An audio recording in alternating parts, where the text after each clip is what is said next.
You my ride or die, like a diamond we will shine. Baby girl, it's you and I. Baby, I won't leave your side. Girl, you my ride or die, like a diamond we will shine. Baby girl, it's you and I. Baby, I won't leave your side. In the end, I'm your TP. I'm the beach, you're the bikini, the remote control, you're the TV, DVD player, I'm the CD. I can see us closer than 3D. Girl, your love is sweeter than kiwi. I can be your Adam, you can be Eve. I'm gonna bite that apple, believe me. I've been searching hard for your love, like a miner digging for gold. And if haters were the ocean, we would stay afloat with the boats. And if you were 4 tires, I would let you ride on my road. If I were your stripper pole, would you work me until I'm rusty and old? Oh yeah, right. You my ride or die, like a diamond we will shine. Baby girl, it's you and I. Baby, I won't leave your side. You my ride or die, like a diamond we will shine. Baby girl, it's you and I. Baby, I won't leave your side. Angel face with angel eyes, you must be heaven sent. Our hearts had a collision and it minds you left the dent. This love is meant to happen, girl, it's not an accident. So if you give me your heart, I promise I will represent. You're my pieces, I'm your puzzle. You're my rain, I'm your puddles. You're my teddy bear like Snuggles. If it's team us, let's huddle. We can be strength in life struggles. You're my red nose with no muzzle. I can be the product, you can be the dollars. Girl, let's orchestrate this hustle. Oh yeah, right. Girl, you my ride or die, like a diamond we will shine. Baby girl, it's you and I. Baby, I. So many say they can't love money, penny. They can't love money, penny. You not penny. Well, I what the money can do, what the money can do, what the money can do, what the money can do. Well, I what the money can do, what the money can do, what the money can do, what the money can do. I put my money in the red bank. Before I was buying the money, I left my money in the red bank. Hey, yeah, I never switch it from there. They can't never stop, but the money can concentrate them. Hey, yeah, please your boy, hey, please your boy. How do I know please your boy? Please your boy, hey, please your boy. How do I know please your boy? Can't be a dabuna, you a dabuna. You can't be a dabuna. You don't get more like one a dabuna. They una pay you call. Looking for it, looking for it. I see money back here, I can see that on the hall. Looking for it, looking for it. Can't be a dabuna, you a dabuna. You can't be a dabuna. You don't get more like one a dabuna. What the money can do, what the money can do, what the money can do, well, what the money can do, what the money can do, what the money can do, what the money can do.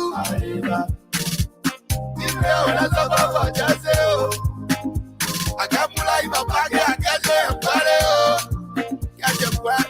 Monkey go up, monkey hard to calm down. Monkey calm down, monkey calm down. If my kabagi, they say you want me calm down. Monkey calm down, monkey calm down. Money for head, papa ground. Monkey calm down, monkey calm down. You're monkey sweating, now I calm down. Monkey calm down. What the money can do, what the money can do, what the money can do, what the money can do. Well, what the money can do, what the money can do, what the money can do, what the money can do.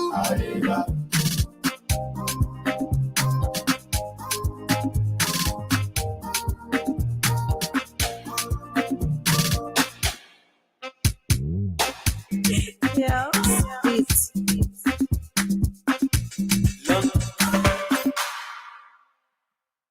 So.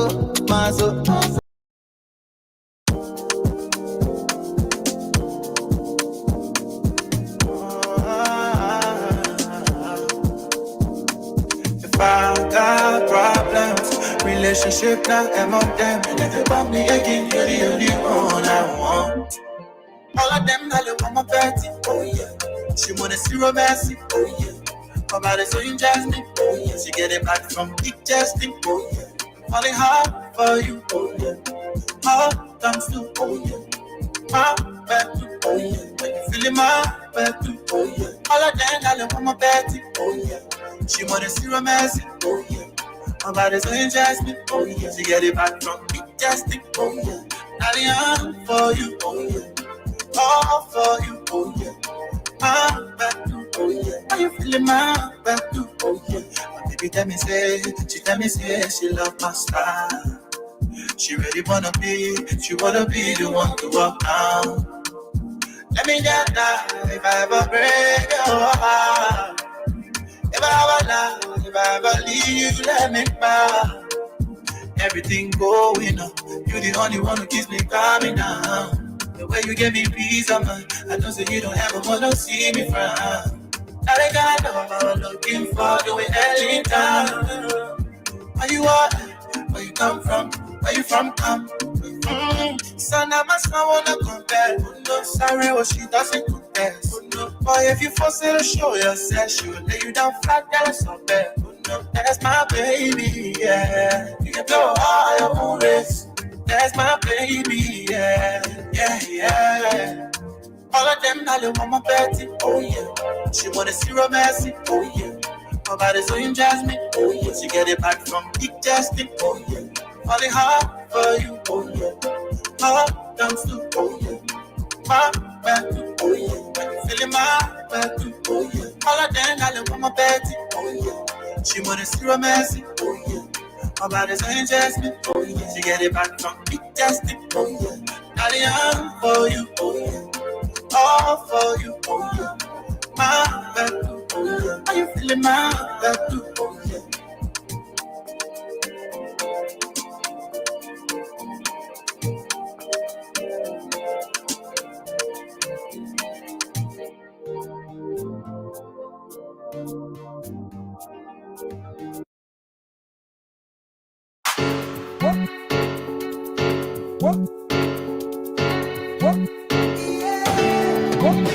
Call me baby, hey stay, they can stop it. Now I little jack up it, King carrying the stage, hey stay, they can stop it. Now I little jack up it. I don't know about you, but I'm good. I don't talk to you, still good. I don't work for you, will always be good. Even if you go with your size, you can say no shit. What me I say? Call me babe. Hey stay. They can stop it. Now I little jack up it. King carrying the stage. Hey stay. They can stop it. Now I little jack up it.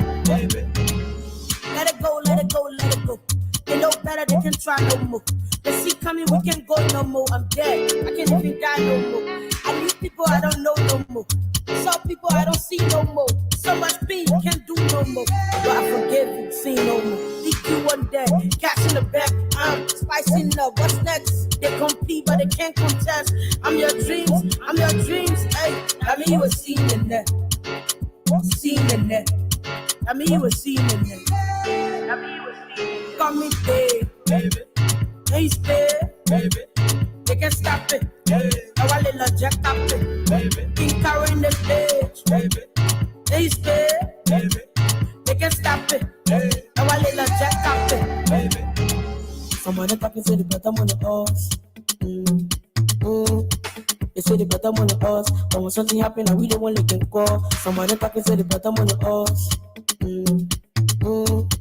They say the bottom on the horse. But when something happen, I really want to get call. Baby.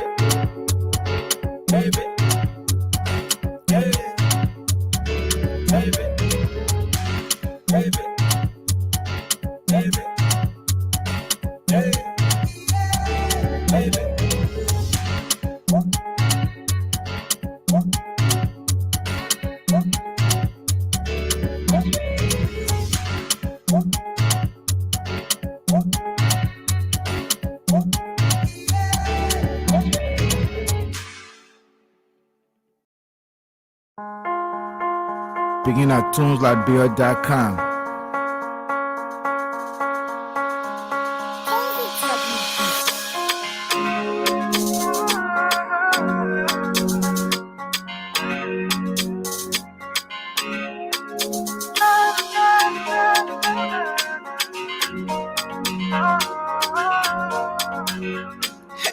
It's time to make the morning sun that brighten up my day. I'm in love with you, and girl, won't you stay? If I tell you I'm in love with you, tell me you feel the same. So stay, baby, oh, you know that I want you, and I will never ever break your heart. We all know the headache we go through sending money to our loved ones, friends, and family in Liberia. High fees, long lines in banks, the usual complaint of the system being down, such a waste of time and energy. That is why I was very happy when I learned that Sendwave is now in Liberia. So now I can send money anytime from anywhere directly from my smartphone to the MTN Lone Star Cell mobile money account of a loved one, friend, or family within seconds for just a tiny fee. So download Sendwave now to your phone from your Apple Store or Google Play Store. Add your details, and don't worry, they are very safe and secure. And start sending money today. Don't forget to insert the promo code COSTA to get free $5 credit added to your first transfer. Sendwave is secure, super fast, and by far the most affordable way to send money to Liberia. I'm Henry P. Costa and a very happy customer. Thank you.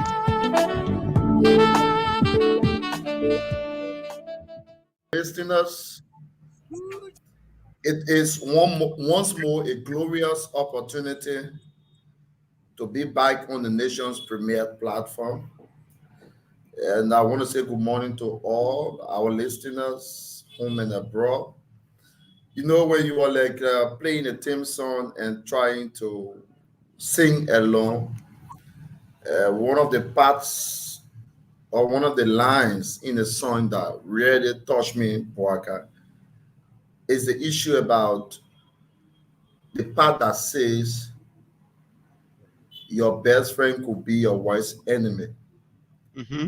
You know, it just draws us to the conclusion that people who you once considered, whether from the social aspect of life or the political aspect of life, right?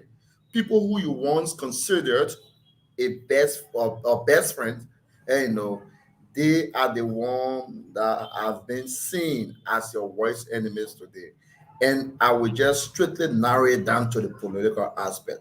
Those who have been singing our song, yeah, hero, best this, best that, the best show host, the best platform, this, that, are the ones castigating us today. Boy, it is okay. The dust will settle and we all shall move on. Once again, I want to say good morning to all, Boyka. Okay, so that's the voice of Sylvester Teves. Now we are here this morning. Today is Tuesday, the 4th day of July 18, 2023. We have 90 plus day to go to the upcoming Must Talk About elections.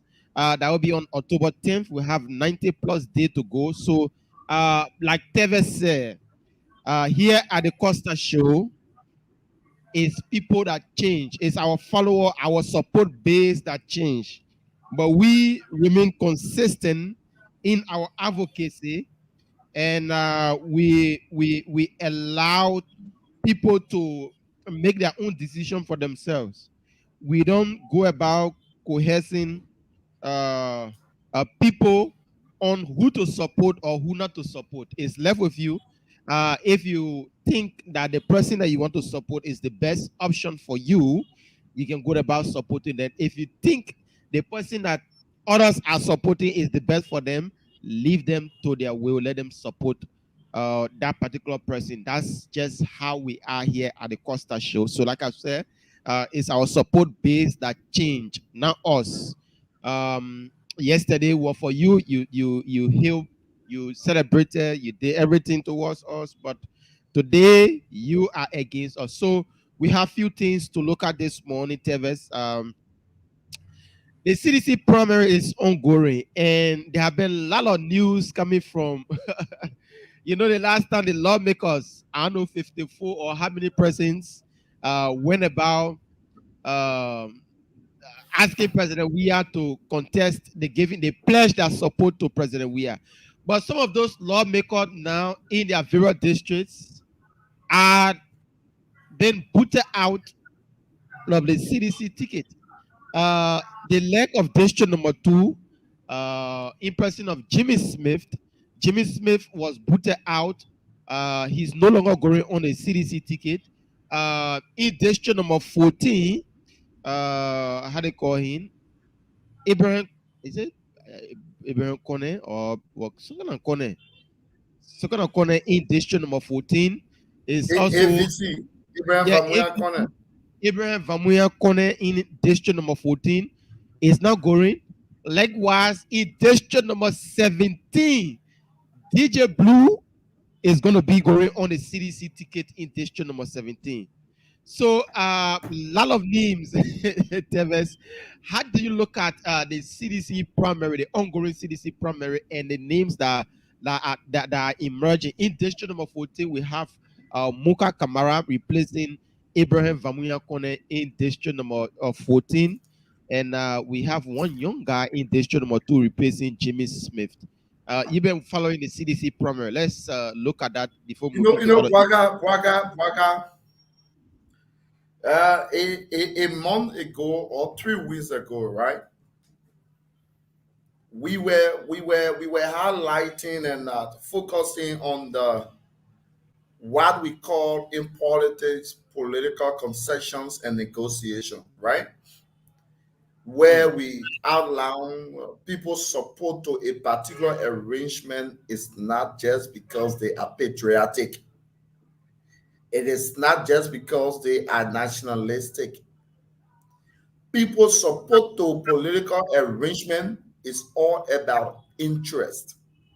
Nobody should tell you that they are supporting this because they love country or stuff and whatever. Yes, you might be patriotic, you might be nationalistic, but your interest is also there. So nobody should let it. So Yahweh said, right? DJ Blues comes from the background of the PLP, the People Liberation Party, that was formerly owned by the late Dr. Daniel Cassell. And DJ Blue is currently the chairman of the PLP. And you are also aware that the PLP has endorsed the candidature of Ambassador Josh Manenwea. The PLP has also gone into an agreement with the CDC how many cases you want to have. So you tell them or not To have Go ahead.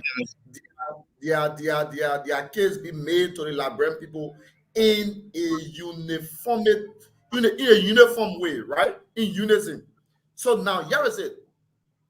William Dakel, who used to be with the CDC, the CDC or the NDC rather, the National Democratic Coalition. He resigned from the National Democratic Coalition. He joined the CDC, got defeated in 2017. Now PLP bringing Adekoyin or DJ Blues, and PLP is into the political marriage with the CDC. So now the political negotiation has landed DJ Blue on the party ticket of the CDC, thus allowing William Dakia not to contest on the CDC ticket. So we got in the news that William Dakia has returned.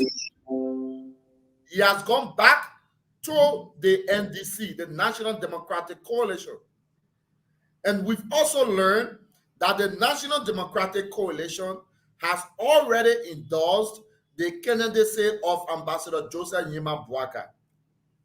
You see the political negotiation? DJ Blue, the PLP chairman.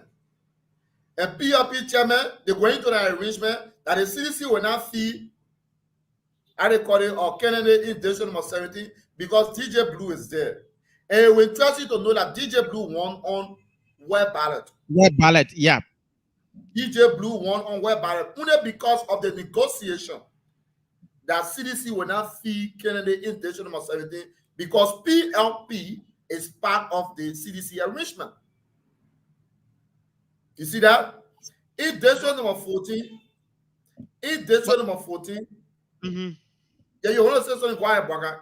Yeah, but Teves, let's look at the political capital they will be bringing on board the CDC and the losses they have created for themselves, letting go of Dakar, letting go of AVC, letting go of Jimmy Smith in various districts. Let's look at the political capital those guys, the new guys are bringing on board the CDC and the losses that will occur for the CDC letting go of those lawmakers. Let's look at that. But for me, I think there will be a huge loss, or there will be a lot of losses for them, letting go of those lawmakers and bringing those other guys on board because I don't think they have the political capital to make CDC to win in those various districts.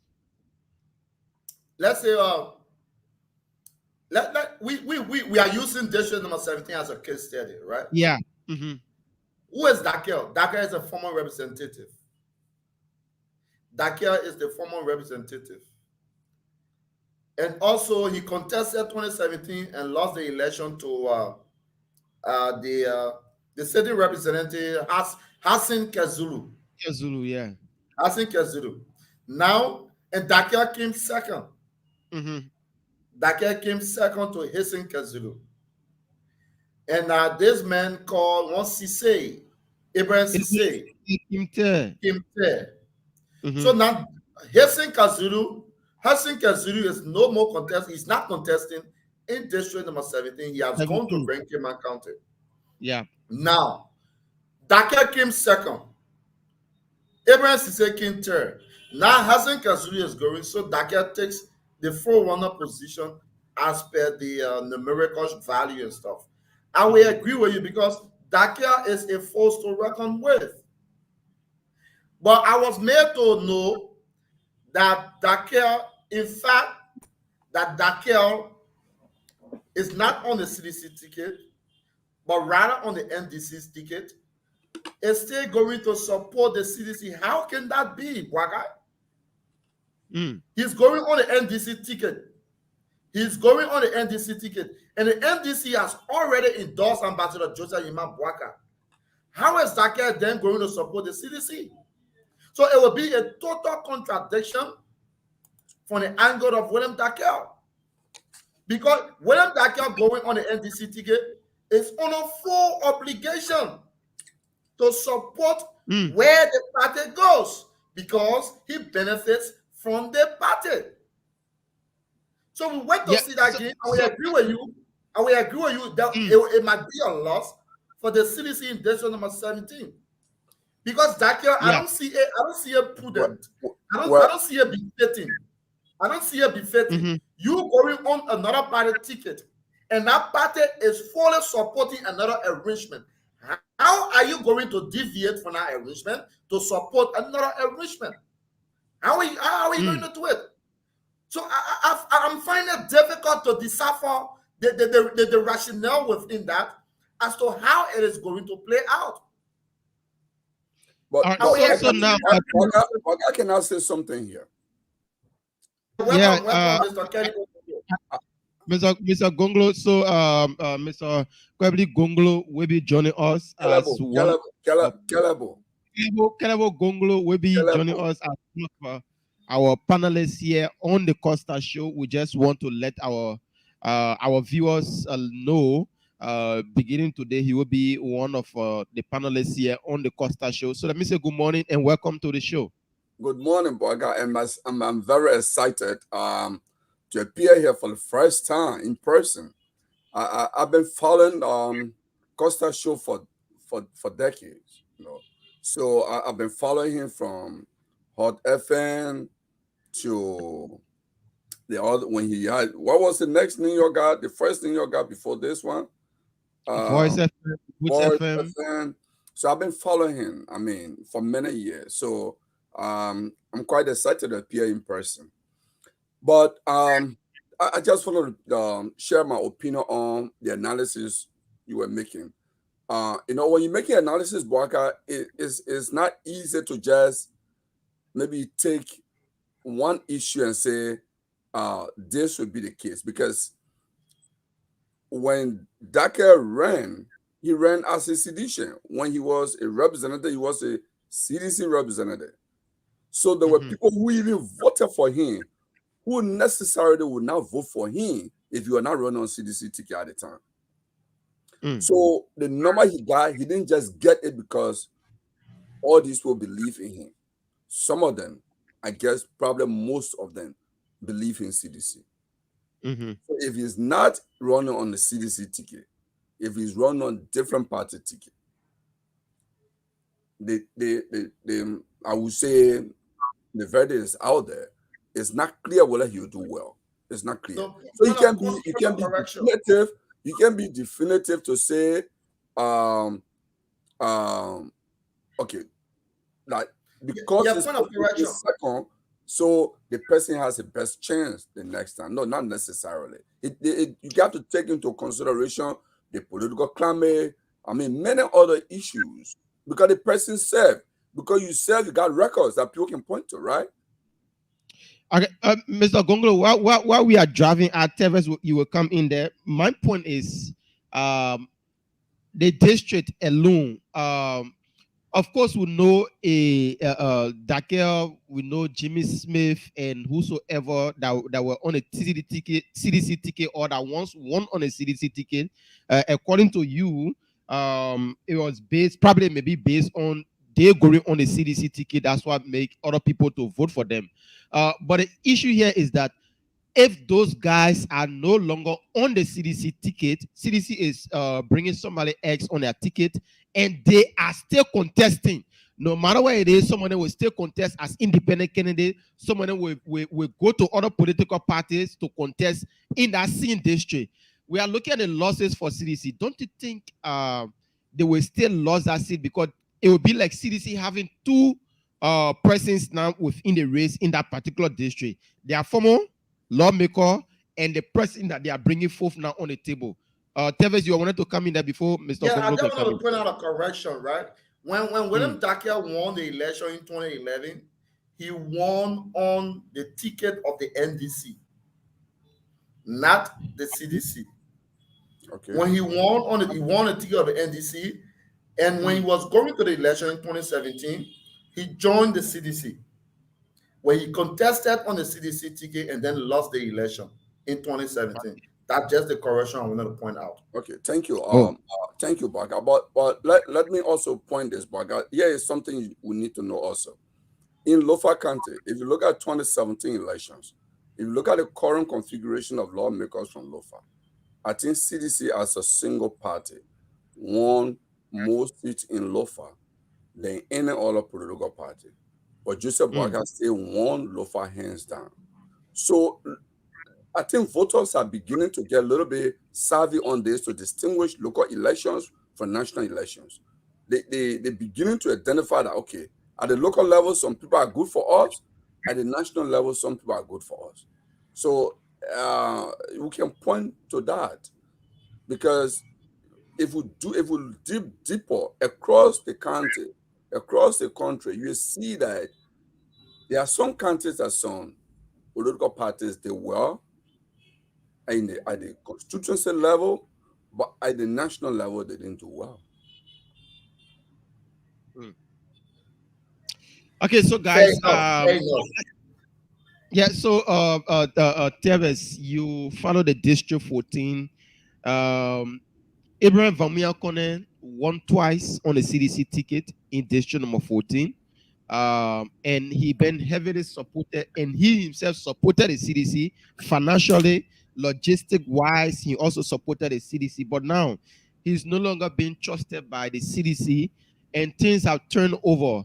Now, the person that normally used to come second to him in person of Muka Kamara is now going on the CDC ticket in District number 14. But remember that Abraham Vamuya Kone is well noted for changing things in District number 14.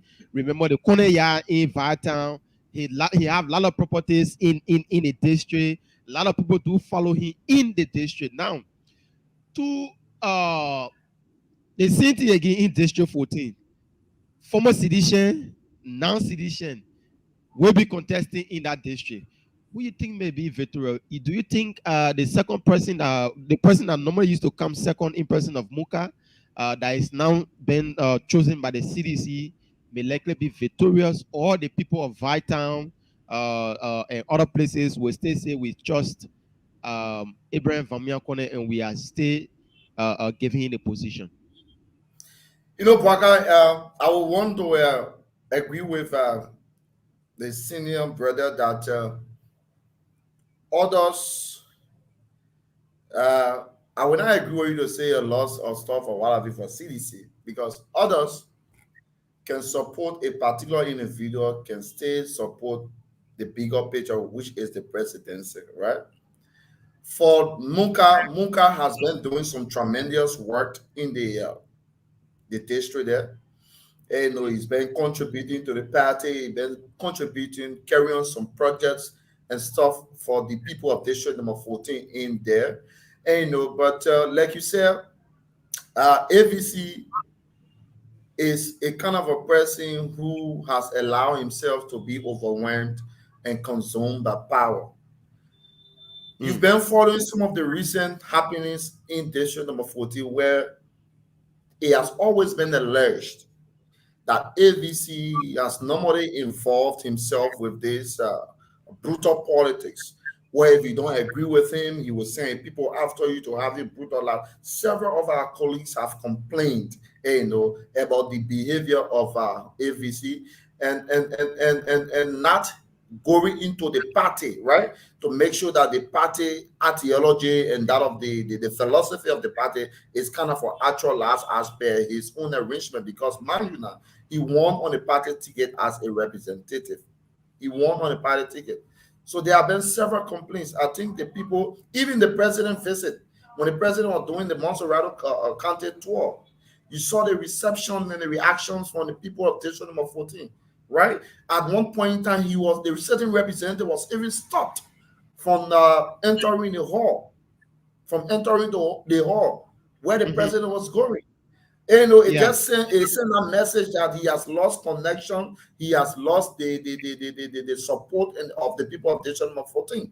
Right? So probably the people are tired with AVC's style of leadership.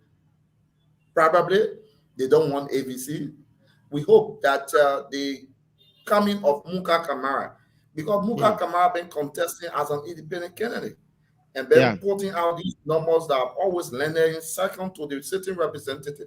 We hope it won't diminish his political capital going on the CDC ticket, because man, you know, in every voting aspect, right, it is not a particular segment of the society, that one segment of the society that vote for you. You have the conglomeration of other segments, like people from opposition party will vote for you, people from the ruling party will vote for you, people from no position will also vote for you. We hope that his coming on the CDC ticket will add on another support and not to diminish his already built, made, and political capital that he enjoys. We hope that doesn't play that way. Okay, so Mr. But I got to just even add to this. I think I don't think we need to spend a lot of time on this issue, because if you look across Liberia, look even in the quote political alliance that the UPS has, you know, is trying to build, is struggling to build. Like in Niger, the NDR and the Unity Party, they are feeding candidates against each other in each district. Okay? But at the national level, they are in political alliance. What does it say?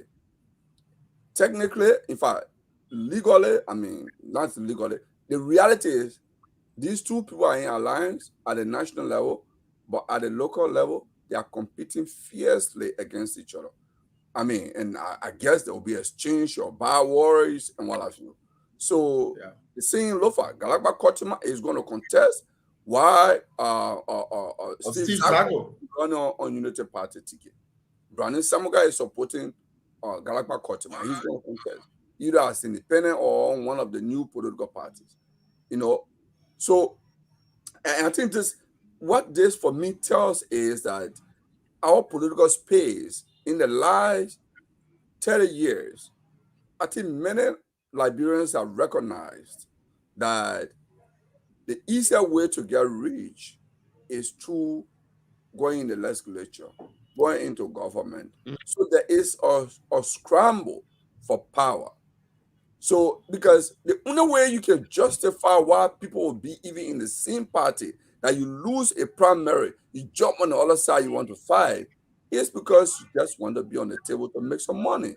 Because if fundamentally they do agree in the philosophy of the party, they do believe in the same thing, what is the essence if you lose election? You're going to force yourself to stay after losing primary. Say, I got to run. I got to go grab another party, or I'm going to go independent. The only reason why they're doing that is because they all want to go in the legislature and be taking $15,000 to $18,000 a month.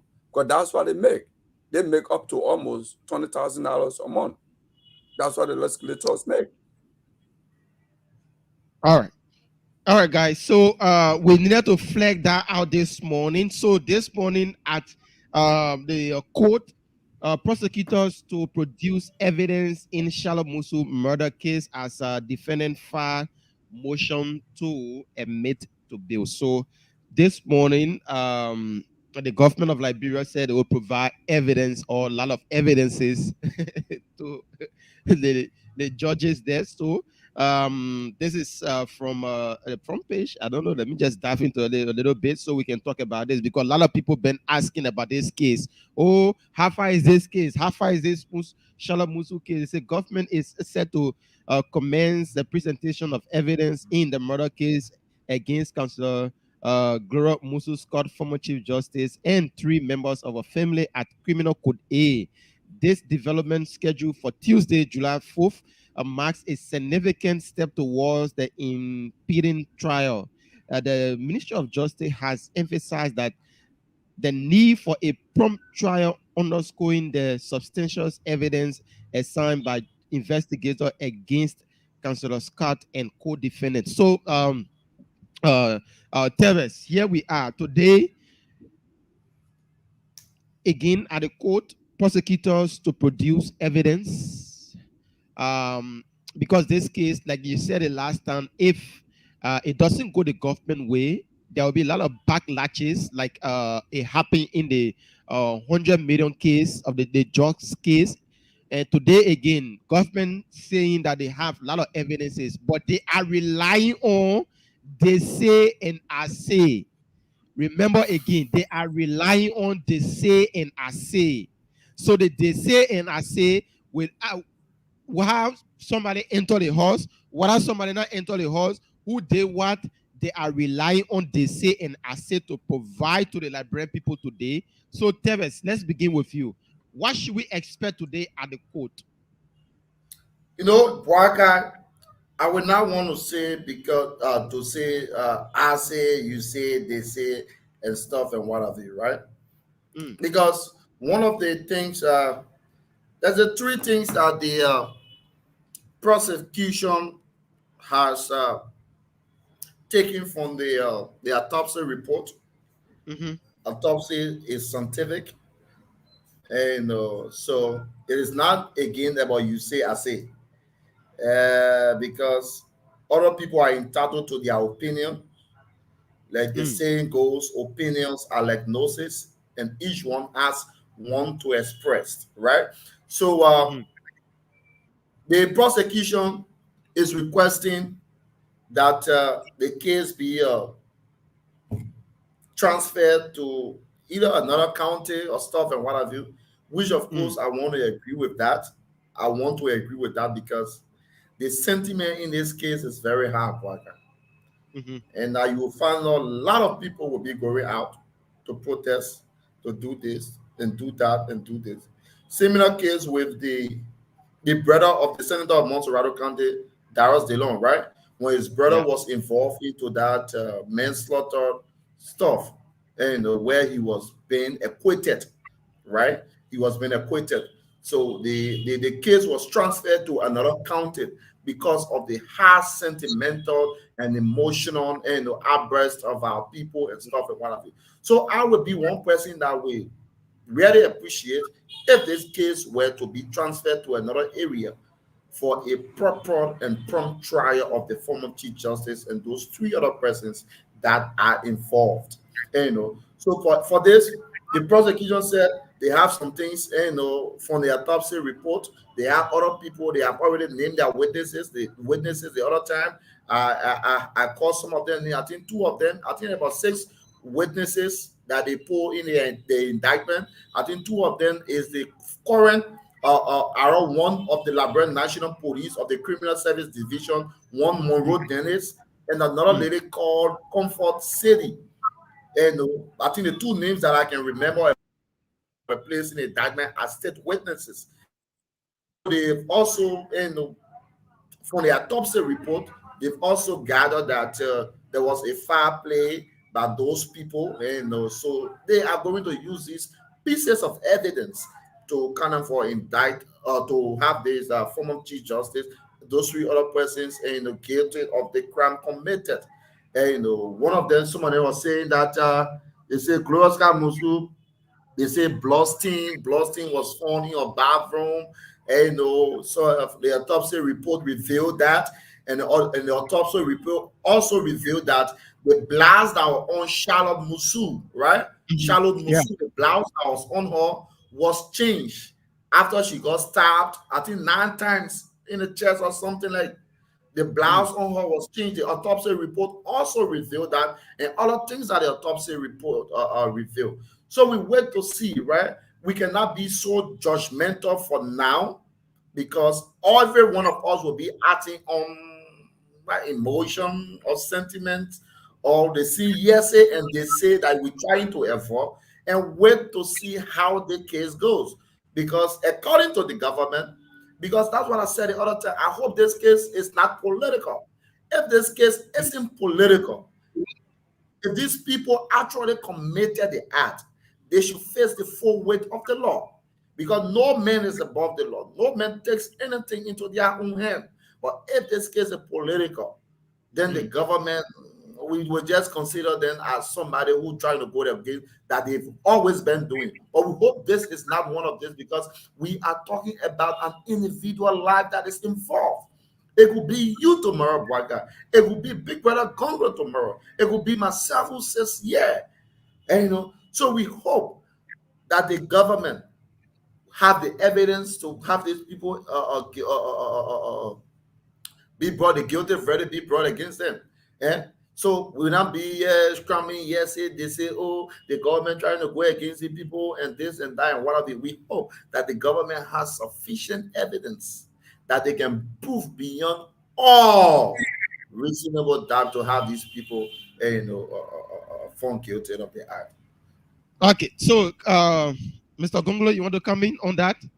Yeah. So I don't add much to what Teves has said, because this case is before the court, is before the judge. So I'm not a lawyer, so I don't want to say much to that.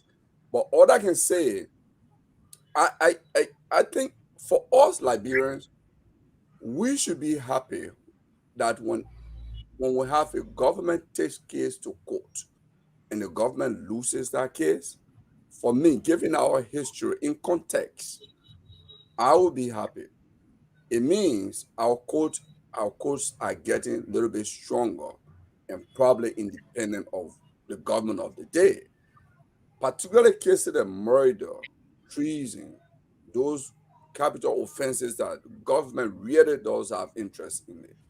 If the government begin to lose those cases, either because of bad lawyering or profound lack of evidence, that's not good for the nation. If cases of murder, the government will start losing it, because we're losing our soul, a citizen, without knowing, without being able to protect lives and property.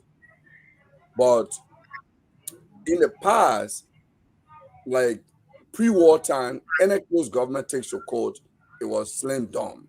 It showed government interest in this case. The lawyer would just go to the judge and say, government got interest in this case. boom, the person is found guilty. Okay. So if we are beginning to have judges say, hey, I've examined your evidence, I've examined this is not correct, in a way, it's a good thing for the nation. In a way, it's a good thing for the nation. Unfortunately, when we're losing lives, we want to have people, penalized, people brought to justice for that, because it is not in anyone's purview to take away another person's life. So in this case, this is a very young woman, promising woman, who just lost her life. That is very painful. I mean, just before her graduation or after her graduation, it is very painful.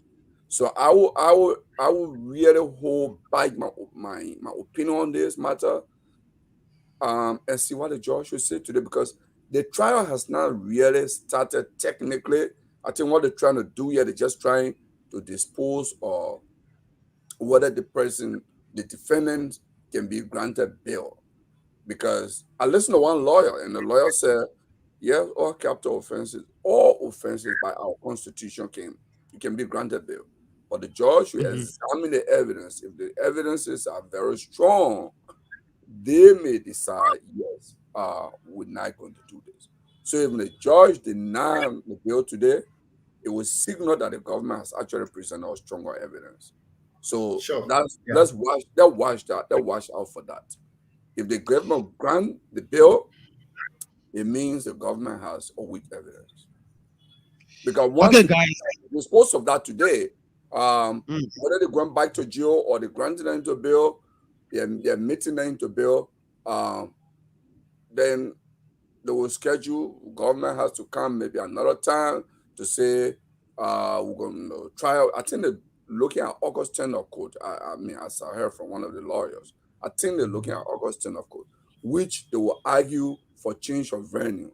I mean, rightfully so, like Tevez said, that they don't want to have him in Monrovia because of Monrovia has already been kind of divided publicly, So they have to take it somewhere where not much agitation is in the public about this case. So let's watch and see. Let's hope that the government has done well to get strong evidence to protect life, because this is a Liberian that was killed. We want to know who killed that young lady. Okay, guys. We are just closing about 90 plus days to the much talk about elections, October 10th, and as a candidate in the race, there should be everything about you now should be positive in the news. Everything about you should be about selling yourself, selling your institution, and allowing Liberians to know that you can be trusted with state power. What I'm trying to say, the last time Tevez and I and Darlington were on a show, and I talked about this issue about the Unity Party settling the Wojlo family, the money they owe them. So this morning, I read an article from Front Page Africa saying Unity Party Standard Bearer and officials risks being arrested and jail over refusal to settle arrears. They've seen arrears the last time we talked about it, and today again is in the news. And like I said, you being in the news, it should be all positive for now as we approach the elections. Too much negativity about you in the news, we have a lot of things on you. So according to the Front Page Africa, they said the United Party Standard Bearer Joseph Newman Boakai, along with other officials, including the party chairman, co-chair, secretary general, legal counsel, and chair on the steering committee, are at risk of being arrested and incarcerated at the Monrovia Central Prison, having failed to meet the deadline of October. To meet the deadline of Monday, July 3rd, 2023, pay rents on the Wojlo and McLean enterprises.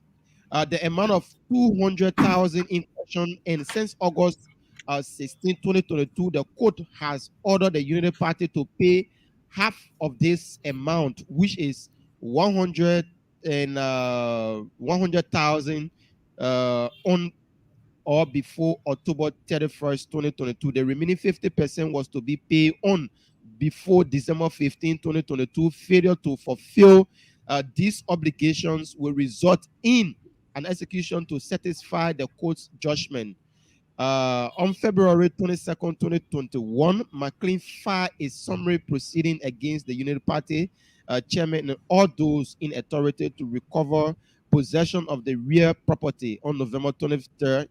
Blah, blah, blah, as things goes on. So, Teves, here again, the last time we talked about this case, today again, this case have resurfaced again in the news, and now positively for the Unity Party, again negatively because they haven't lived up to the tax, they haven't lived up to the obligations that they needed to have live up to, and they are risks of being arrested. That's according to the front page Africa. Let's begin with you, Teves. Boakai, Mr. Gonglo, there is nothing political that surrounds this particular issue. There is nothing political that surrounds this particular issue. You are owing somebody their rental. It is an obligation on your part to pay the person money. This case has been lingering for some time now. You couldn't pay the rental of the McLeans and Wardlows. They had no other alternative but to have you ousted from their property. Now they have taken you to court and they have done all of the calculation. It has been established that you owe them. And you have acknowledged that you owe the McLeans and the Wardlows. It should be your responsibility to pay the people money. It's your responsibility to pay the people money. We came out here, we talk, we caution, we acknowledged the folks from the United Party that this will continue to cause an embarrassment on the part of the party and the reputation of Ambassador Joseph Yiman Boakai. You have capable men and women who just left government. People of the United Party from the United Party who are stalwarts, were they not paying dues to maintain the party's existence? Were they not paying a due to make sure that the party was in conformity or is in all aspects? Their standings? Were they not paying dues? And these are people who recently served in government, who held big positions. You cannot pay your rental. Then when the people go ask you, you say, oh, they think are political vision. Which one is political vision? Which one? Isn't that established that you owe the people the money? Why can't you pay the people their money? Some of you that are saying that this is political vision, if you were in that case, somebody sitting on your property and don't want to pay your rental, will you consider that as a political vision, or you will take the person to court for your money? Why we like to play politics with this all of the time? It is established that the United Party people, the United Party owes the Wardlows and the McLean. The United Party needs to do the needful. Pay the people their money. When this thing surfaces every time in the press and what have you, this is embarrassing. Let me recommend to the United Party. Let me recommend to the United Party. The mother of the rescue mission just had an extravagant birthday party in line with the naming of the co-campaign team and that of the fundraiser program, right? According to what we've learned, that particular program raised close to 100,000 United States dollars. Since that money was intended for political purpose or campaign purpose, you can take some of that money, probably 75,000, and other potential executives of the United Party, goodwill and stuff and what have you, can add it up and pay at least 100,000 and promise to pay the people banner money. Because this is embarrassing. This is embarrassing. But Tevez, let me ask you this question. Is there anything in our law or in our judiciary system that says when you owe somebody, you should be arrested and taken to court? Is there anything in our law that says so? Sometimes debt cases can turn into different things, right? They get something they call the court execution, right? To get that money, there are two things. Either the current property that you reside on or stuff and what have you, either it can be auctioned or you can find anybody related to that property or people who they know can also be arrested to make sure that you go in line with the court execution. I think that's how the law works. So there is no wrong in that. The court is just doing what is right. This is embarrassing, Bwaka. This is no politics. I want us to take off this political garment now. Some of our friends, somebody can be owing your property. That plenty of money, 200,000. The way the country had it. The way the country had it. Somebody be owing that kind of money.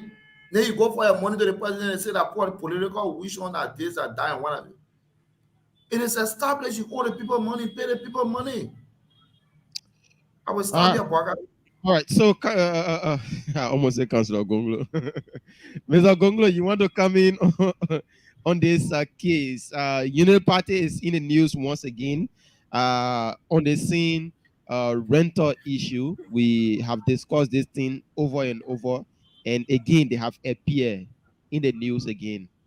What's your take on this? Bwaka, hear what I was saying. Bwaka and Tevez. Here is what I was saying. I don't know the details, but I picked few things from when Tevez spoke.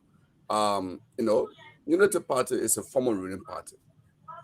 When they got that Gajante office in Congo Town, they got it because they were in government and they had control over the revenue. They had multiple sources that they could finance, and I believe they financed that building. There was no issue. But when they lost the election in 2017, they lost control of the revenue, the purse, the national purse. And I think to a large extent, I think there's a bigger issue when we see former ruling party not being able to even settle rent that they were paying when they were in government. You can see that. How were they paying? Were they paying from members due, or were they just taking money from one of the public corporations and paying it? Now they don't have control over that. They can pay. There are many ways you can look at it. But on this matter, I have no doubt that Unity Party has one of the best lawyers in the country. When you have debt case, because it happens even in the US here, you go to court. If you're not able to pay, just appear before the deadline the judge gave you. Go there and pray to court and say, yes, I'm not able to make this installment payment, and give reason. If the judge reason with you, they will make another schedule. It appears like Unity Party lawyers did not take advantage of this. That's why it will appear to me. I'm not saying it is factual, but for George Sammy, I think George Sammy, right? Yeah, to come out with such, according to front page now, because I have not seen the judge or I have not seen a court paper. According to front page, if this is true, and I believe it may be true because it's come from a big newspaper, and they have that in quotation. For George Sammy to reach that level of giving more or less a threat, I think it is serious. The party lawyers should take that serious, because all around the world, Waka, judges are dictators. They don't want nobody to test their authority. Look, I was working in Liberia, and I have just what case that one company claimed that I took, one credit card company claimed that I didn't pay that money. They went to court, like they got not the credit card company, they got vouchers, they got company that own a businesses to go and buy bad debt. Then they split the interest and go after the person. So they send a case, citation to my house to appear before a judge. I was in Liberia. I never saw that citation. The court apparent date came and passed. When I returned, my wife showed it to me, and I rushed to the judge. The judge has rendered his decision. I was compelled to pay that money. Okay, I mean, I tried to get a lawyer, but the fee the lawyer charged me for a $2,000 case, and I said no. I'd rather just pay this money than paying lawyer. At the end, I would still pay anyway. So I just went ahead and paid. So judges don't like anyone to challenge their authority. I mean, it's all what the world. If this is true, that the lawyers did not appear before the judge before the expiration of a last order of 2022, and because judges don't want to deal with one case over and over, they're taking a ruling and it must be implemented. Then you go back, the one case keep coming, they get irritated, and they should watch and be serious about this. Okay, guys. So we will open the phone lines. We stay here talking, but before we go forth, we'll open the phone lines on 0770-102-102, 86-010-383, 555-102-102. The WhatsApp number is up, and you can call. Those in the diaspora, probably you have a point to make on this particular case, or you want to make a contribution on all of the talking points that we have made here this morning. You can call on +231-888-624171. Let's take our first caller here this morning. Good morning. Your name is joining us from? Hello? Yeah, hello. Good morning. Your name is joining I'm us calling from? from the States. Yeah, my name is Andrew Gillet. I'm calling from the United States of America. Okay. And you? Yes, I need, if I can be granted a few minutes, please. I saw my brother there, Mr. Gonglo, know him very well. We teach mathematics here in Pennsylvania. I just want to speak to a few issues, and then I have a question to ask. Reference the Gloria Scott case. The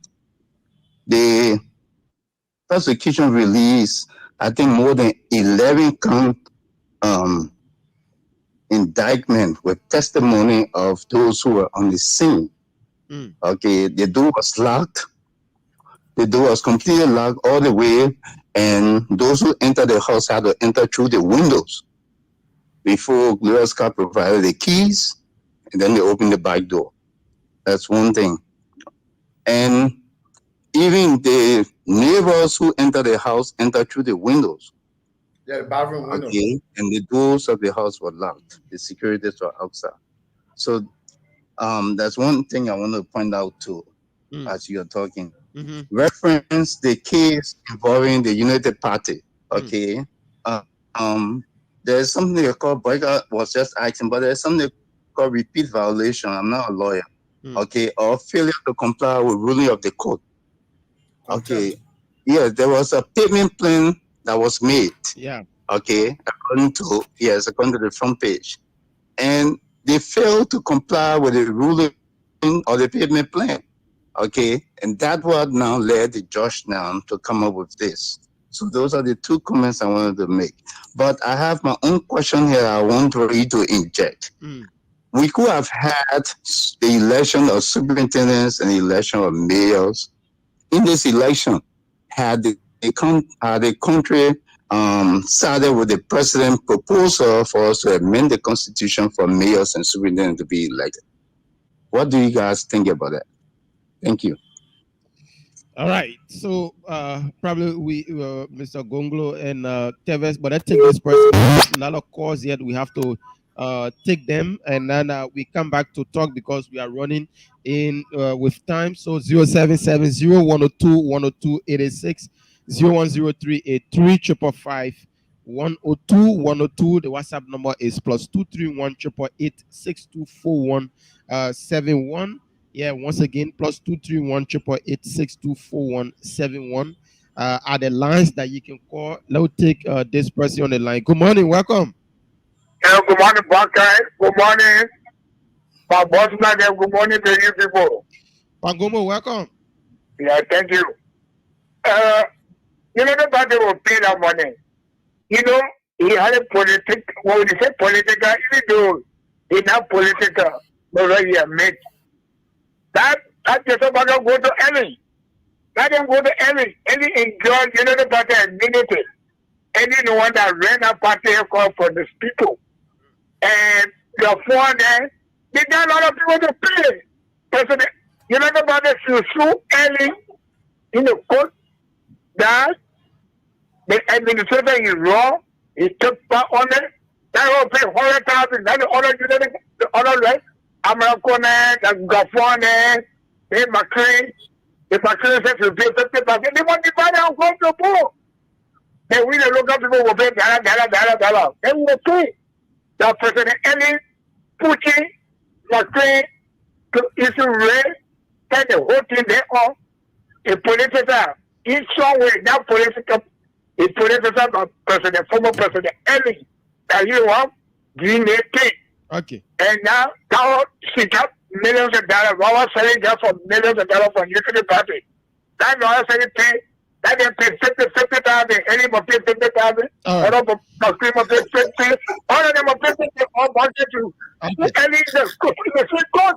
Okay, Pagomo. Any family become rich. Ever rich. All right. Thank you so much. Thank you. Thank you so much, Pagomo. I love your staying on issues, but we're still taking some calls. You know, Teves, the timing of this story and the timing that the Wardlow and the McLean family are coming up with some of these issues, and it's being brought in the news, is not positive at all for the Unity Party. I think they need to work out something. There is need. Definitely, right? Because the political atmosphere is now becoming charged by the day, right? And social news, coming up where that it will be rendered by others as the party being irresponsible. Like some of the commenters have started to write on the last feed to say, they cannot settle their personal stuff, and it is the entire country that they want to rescue. And that is so embarrassing. This is no politics. It has been established, and the United Party has acknowledged that they owe the Wardlow and McLean. They need to pay the people money. Pay the people money and see whether the people will come out with anything against you again. Then we say it's political. But you owe the people talking about that money, then you say it's political. All right, let's take this caller here. Good morning. Yeah, good morning, Boaka and Teves. You know, it kind of serious this morning. My name is Napoleon Soso. I'm calling from Los Angeles. Let me tell you something. We making fun out of this, but it's very serious. A party that can pay their rent, and we're going to trust them with our country. Liberians need to listen to this. This is very serious. If you can pay your rent, the basic of life, if you can pay, and now you're talking about rescuing a country, Liberia shouldn't make that mistake again. Every one of us will want to go back home. Liberia is the only country we have. We can't trust our country with people that are irresponsible. Thank you. mean, but the Great America say owing people. Ain't know that one there. Ain't know that the Great America They owe people, but you should. America, they have something here they call credit report. If you are not credible, nobody can credit you anything in the great United States. Okay, people here owe money, but when you owe money, you should service that credit that you owe. So if you can't pay, there's a problem. So Boaka, I hope you understand that. Okay. All right. So, and guys, Mr. Gongolo, the issue here again is that some folks are saying that Unity Party served this country for 12 years without building their own political party HQ, and they left with a debt. You know, Ellen left huge debt on the Unity Party, and then left government. Here we are. Being into power and not building your own political party headquarters like the CDC is doing. I don't know whether the CDC now bala now or they stay renting a particular building at the inn, because the only political party are known of owning their own party, the ALP. So, Mr. Gunglo, Unity Party, 12 years, they are unable to pay the party headquarters debt, and they are all in the news negatively again. Yeah, Boaka, I think I think I've made a point earlier, and I want us to focus on that point. Not necessary to dig deeper, but it's a question. I'm not seeking answer per se. Let's look at it. Let's look at this thing. Let's try to decipher something here. For 12 years, Unity Party could pay any debt. They could pay the rent, right? When they lost power, they can't pay the rent. So the question we need to ask, were they using government revenues to do that? Or are they waiting to come to power so they can start to use government revenue to do it again? So that's one question that we need to ask ourselves. I'm not a seditious, but I give it to them. In opposition for 12 years, maybe somebody donated the office building to them, they were paying their rent. They were never taking a quote in opposition for 12 years. Okay?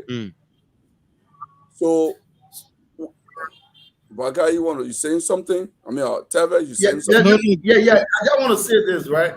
Some of our folks are saying that it was during Ellington that this debt was accumulated and stuff. Not true, right?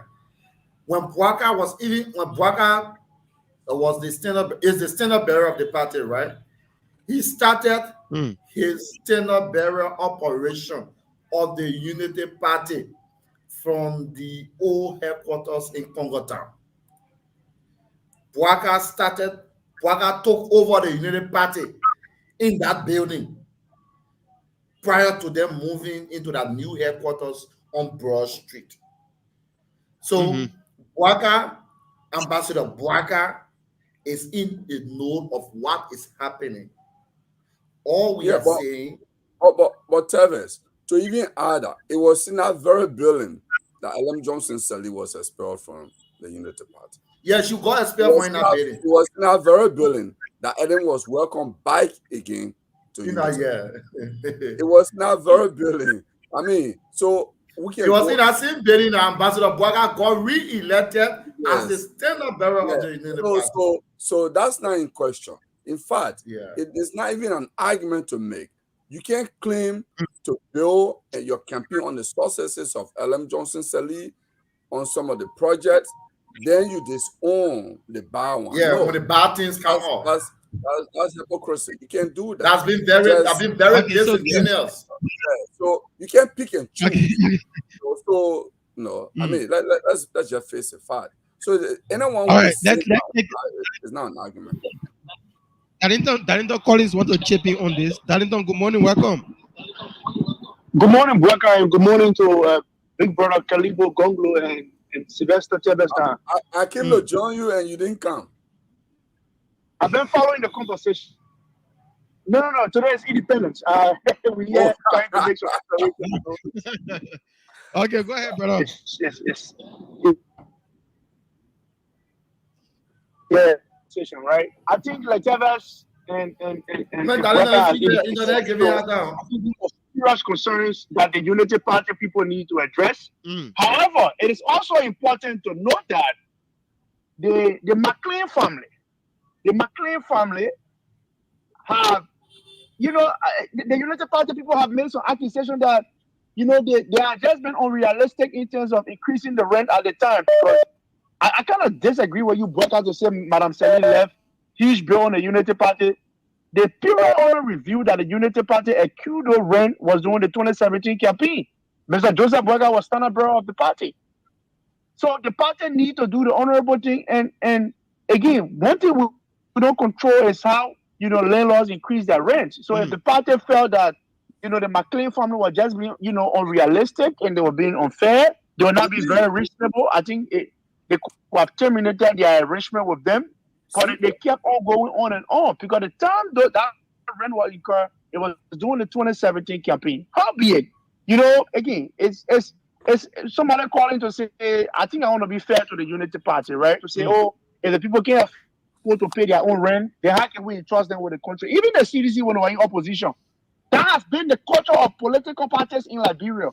The party expenses is contingent on taxpayer resources. It's evidential.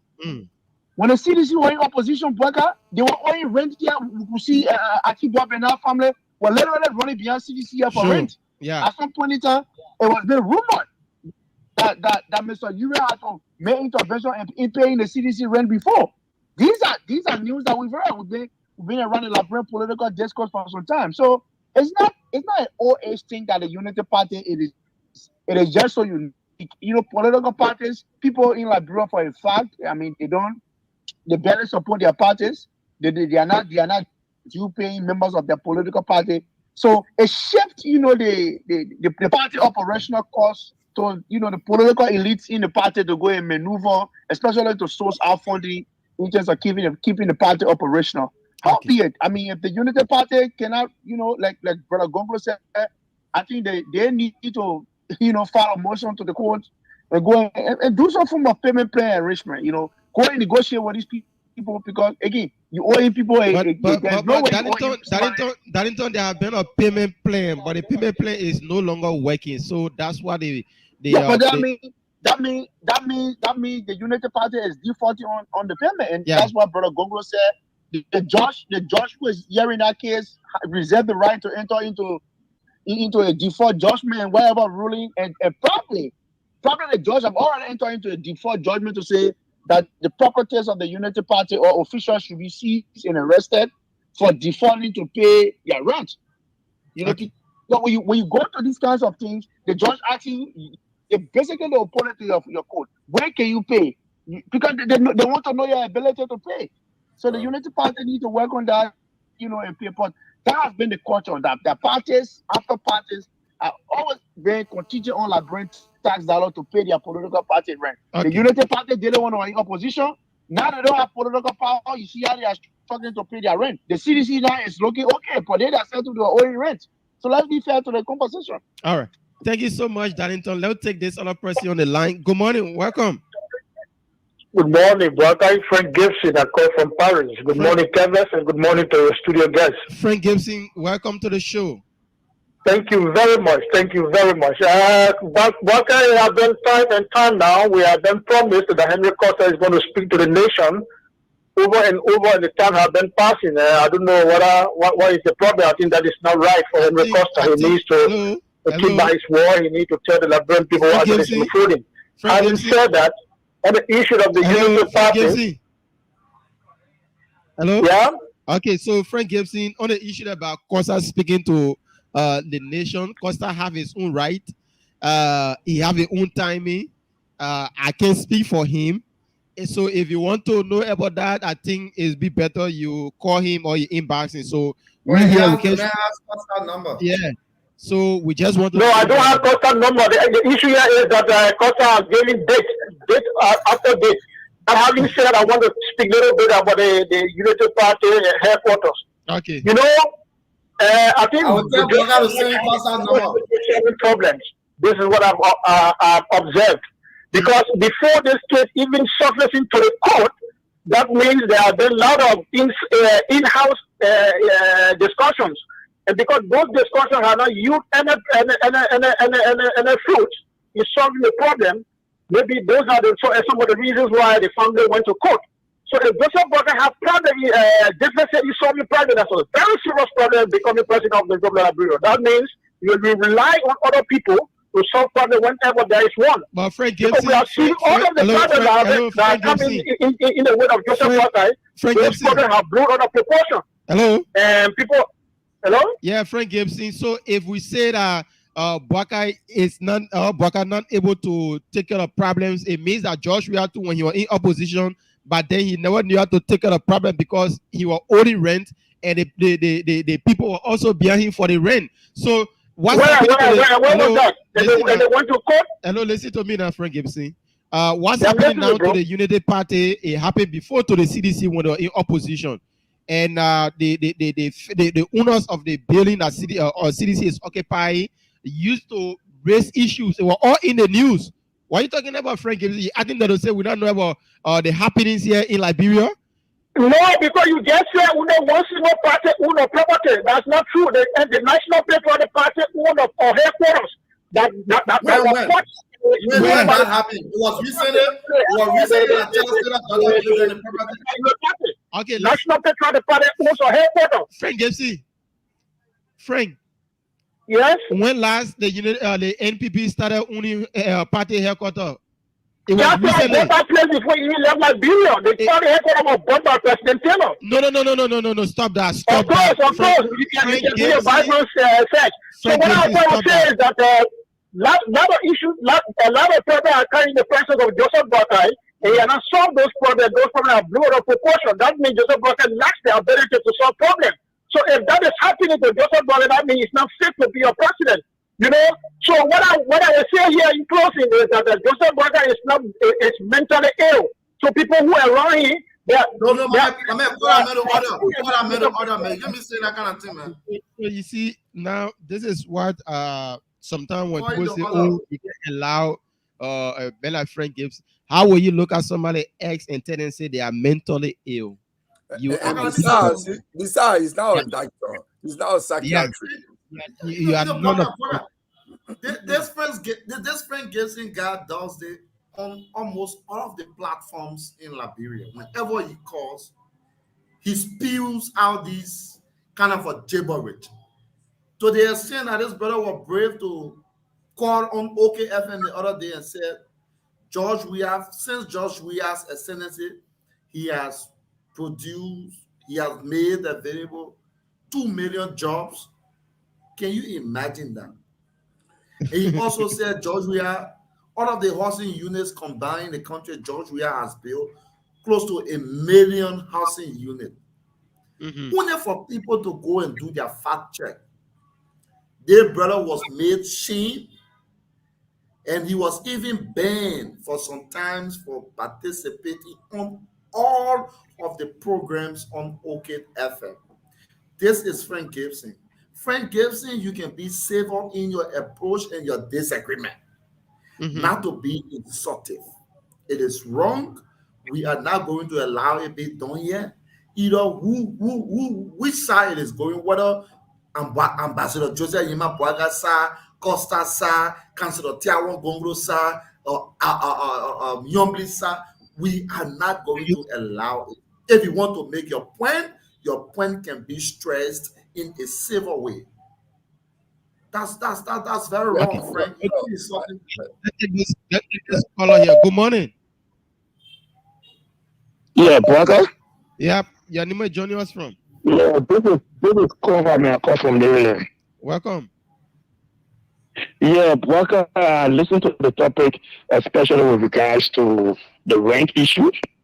But I listened to Mo Ali when he spoke about it the last time. He said, the party already went through legal arrangement with them concerning payment methods, and the party already made instrument. So into legal issue, or legal proceeding, they are going to make the payment until completed. So whatsoever you guys are saying, I don't know where the facts coming from, but the party already went through an arrangement with them. And they made initial first payment for the $2,000. Of course, no deaths, any left deaths on the party, But some of the deaths were accumulated when Baka became senator of the party. That is true. But they have already made an arrangement. That's all I wanted to contribute. If you saying, because we are only hearing that from you now, so let's take this other person that have been calling in. Good morning, welcome to the Costa Show. So, before the show ends, can Big Brother Gongolo got to give like 5 minutes to tell how is the Gongolo. Yeah, good morning. You say anywhere coming from? Okay, brother, thank you for having me. My name is Gordon Lee Jagger, calling from Greensboro, North Carolina. North Carolina, welcome, my brother. You know, I'm fine. The discussion, I don't want to make a broader point, you know. That is called the little brother stuff with clarity and distinction. Citizens left government for 12 freaking years, and they managed to maintain the party headquarters. We are all this about CDC now. But the unit party had just gone less than 4 years in opposition, and they started dragging the court. But being a former vice president who wants to call it out a rescue, can I be rescued? The party was up. And I will say we must give a country to do, and you will rescue this country with everything that's wrong. We're not saying the country going to our stuff right now. CDC has a lot of deficiencies that is clear. But we're going to try to record. If Joseph Walker, who said the former vice president has been for 12 freaking years, and now can I get stuff in order? And the court has made a payment plan, and he's taking this to the own promises that he has made.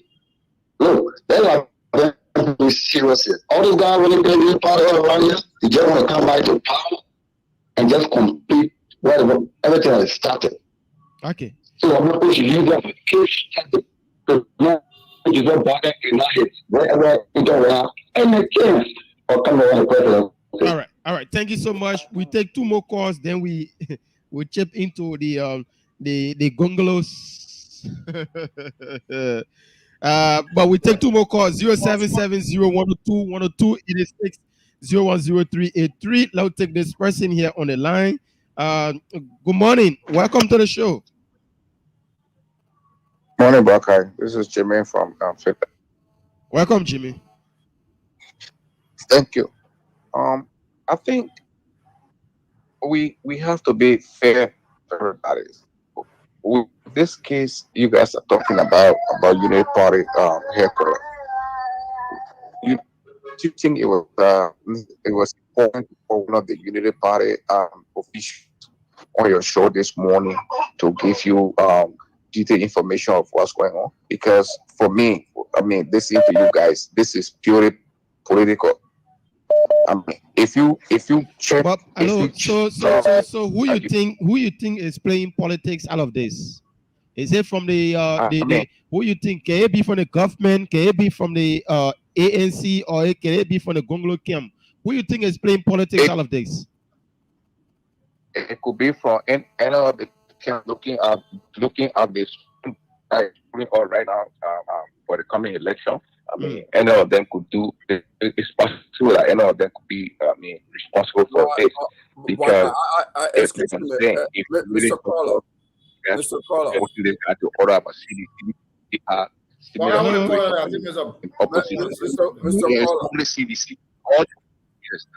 Yeah. So just listen to Mr. Gongolo. Excuse me, sir. Let me say this. Let us not begin to second guess issue. No other political party, no other political leader asked Unity Party to go and enter into a lease agreement with a very expensive or property. They did because they were the ruling party and they could use government revenue to pay the rent. When they lost power, they are unable to pay the rent. Nobody, we did not put out, no party put our story in the front page, Africa. Nobody told the McLean family to go to court. They could have settled that out of court.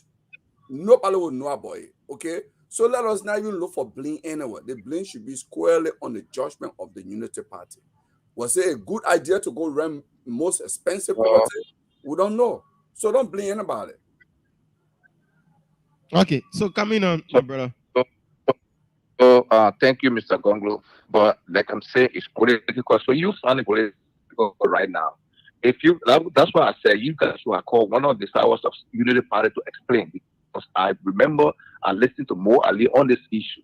This issue did not just come to, this issue started with the previous government, Ellen government was in power when the entire Unity Party, okay, we don't blame Unity Party about it.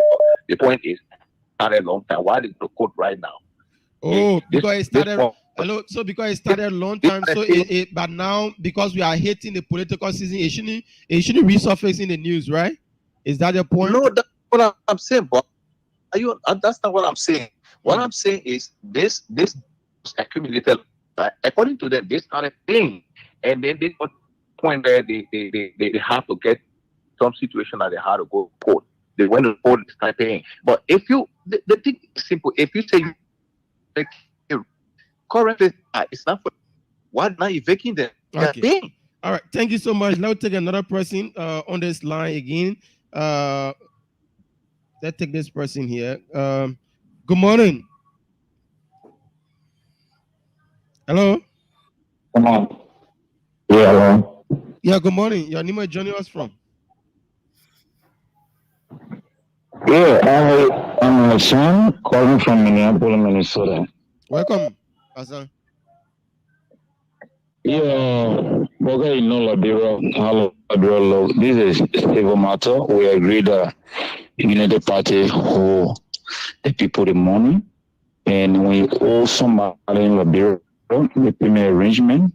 Even you don't pay on time, still then you can still make arrangement to sell best because we know that situation can be hard, and there is a debt that the time they were in power the whole, but they're still responsible for it, and they are not shy away. But in Liberia, people, politics are everything. They couldn't arrest Boca and what have you, especially from Africa. We know that he is being pushed by ANC, and that cannot make you 7%. Why will you be writing up something in the heading that will not solve any problem? We know that they will be settled. So Liberian people or make up their mind. Nothing can remove what they have already planned to do. So they just wasting their time. We know at the end of the day, Unity Party is going to pay. So they is now going to deter anybody from supporting Bokai. People are just there to criticize Unity Party, and we know that this will be settled. All right. But if you look at the hearing, one of you, we all know that this guy is paid by ANC people, and nothing will solve that problem, and nothing will anything to Unity Party supporter. They already make up their mind. Thank you. All right, so we take one more call, then we cross over to our guys. Good morning. Good morning. Yeah. Hello. Yeah, your name is joining us from? Yeah. Yes. My name is Andrew Gillette, and I just wanted to just I made an interjection on the show. I'm calling from the US regarding the election of mayors and superintendent. I hope to speak to that. I just want to bring it back before you close, please, because I think that is something that is very important for our body politics and our country. The power of the president in appointing all mayors and superintendent, the authority vested in the presidency is just too huge. Okay, we are in this country where there are elections for almost anything, including justices. You know, they're elected, and Congo knows that. Okay, thank you. All right, so Mr. Gonglo, you listen to him. Tevez, you listen to him. There should be a need for us electing our superintendents, our mayors in a country. He wants you guys to chip in on that. Then we can move on to other issues. We have few more minutes to go, but Mr. Gonglo, you want to come in on that? Yes. Let me come in. But this issue is very dear to my heart. Decentralization of power, evolution of power to the people has been one of the core things progressives have fought for in Liberia. That there should be participation in the political space, even at the hamlet level, at the village level, because people should not be represented in government without their knowledge, without their participation.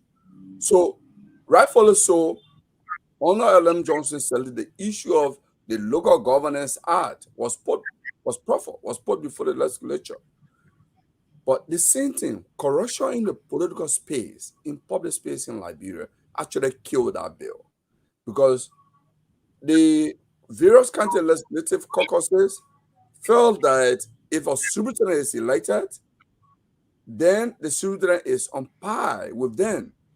They are also elected just as they are elected as representatives and senators. They cannot go back to the county and make the senators to dictate. To dictate to the superintendent. So they felt threatened by that. Okay, because if the superintendent is elected, he or she will be fighting to be re-elected for next election. So they will be fighting to do the right thing for the local people. In fact, in that bill, there was proposal for county legislative assembly, where the superintendent will have a miniature, just like the National Assembly, the legislature. They will have it at the county level. And the various ministries, the superintendent will be appointing people like maybe the health minister for the county, it will call director of health, county director of health for the county, right? So they will not be called minister, but they will be called director of health for the county. They will be like the small health minister or the small internal affairs minister. So they're going to decentralize government in that way. The legislators felt threatened that their power base will be threatened by that act. They refused to pass that on Ellen Johnson Sally. I think they passed it, but they water it down. They passed, I think, on the revenue side, because there are different components of the act. They have the revenue side, revenue sharing, and what of it. I think they work on that one, so more money can go to that county and maybe they play into it. But on the superintendent, they refuse for the superintendent to be elected. So, but it's still an issue that I believe we should fight for. It's an issue that we're fighting for. Because if we do that, it's important for us to have, this is another way of chipping away some of the powers of the presidency. But the president appointing superintendent in some cases, in the 6 years, they may not even visit some of those counties. They may not even meet those superintendents. The president appoint like district commissioners that they will never even meet. They appoint land commissioners at the district level that they will never even meet. People just bring the list, the name to them, put on a desk in Monrovia and the sign. So the question of devolving, decentralizing our government to make government accountable and more participatory, I think it's an important thing that we should fight for. I agree with those who are making that call. All right, so Teves.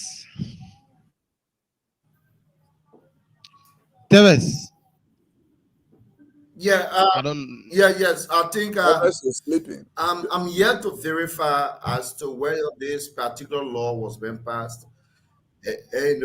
Because it is important, because having our government decentralized, and it all speaks to the devolution of power. If you read about the devolution of power, it's all about transferring powers and fundings from the national government to the local government. It is important because why it does that, it ensures that decisions are made closer to the local people, communities, and businesses they affect. It is important because these people feel part, and they feel part of the process. They ensure that their decisions that they made there, it affect them directly, right? Instead of people from all the way from Capitol Hill, making decisions that will affect them, where the people will move from all the way in town, coming all the way Boklon Jire to come and stuff. But when the people themselves feel part of the process, where they have their own people there, in making sure that revenues are collected for that particular area and stuff, and what have you, carry on projects, it will help to ease the tension on government. I think that particular law is important. It is important. I'm yet to verify whether that law is being passed, but actually it is a good law, right? Because you will vote for your own superintendent, you will vote for your own city mayor, and these things that people will feel part. You don't bring somebody to impose them through government appointment. And, you know, whether that people is in connection with the people or they have lost connection with the people, but you just come is a full form of imposing people on you. Because if the people have the opportunity to vote for their city mayors, if they have the opportunity to vote for their superintendent, right?